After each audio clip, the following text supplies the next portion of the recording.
Hi, Professor. My name is Becky Dalton. I did my YouTube statistical video on why are LGBT youth more likely to be homeless by Riley J. Dennis. I wanted to do something on homelessness because I was really kind of struck by the irony of when I went to DC. I was super excited to see the White House, and I really wanted to just be a part of seeing the Constitution and all that, and I was really excited. So I went to the White House and saw it, and as we walked around the corner and down the street, there were homeless people all over, within eyeshot of the White House. And the irony struck me, and I just know that it's a problem. And as I was looking for a good statistical video on homelessness, the LGBT community popped up with a lot of statistics that I felt were valid.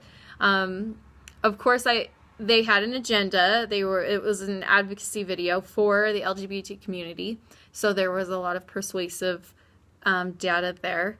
But I just felt like a lot of that was probably still relevant. When I went to look at their data, they had their level of measurement was a lot of categorical surveys, and they did also have some reports there. They talked about the reason that homelessness was an issue for most was that the rent was high and income was still low. But one of the statistics that really stuck with me was that although the LGBT community is 4 to 7% of our population, in homelessness, the LGBT community gender population was 20 to 40%, which is a huge jump. And so the question then there is, why are there so many LGBT members on the streets? There was also another categorical survey done that showed that 40% of homeless LGBT members ran away because of rejection of their sexual orientation when they came out to their families. So that was the major category. It was the top of the categorical survey, is that the parents were just unaccepting and kicked them out. Also, in a 2014 review, it showed that if LGBT communities were at a higher risk for depression, a higher risk for use of drugs, a higher risk of suicidal thoughts, and a higher risk to be sexually assaulted. And it just goes on to talk about the reasons why maybe the self-medication goes through, that it's really hard for them to find the hormones that they need, and so they self-medicate on the streets, which can be really dangerous.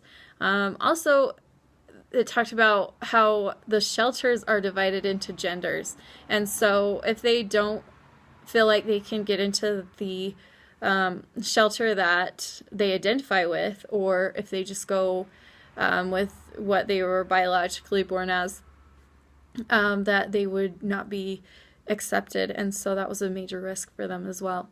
And so they end up just staying out on the streets and not having the resources that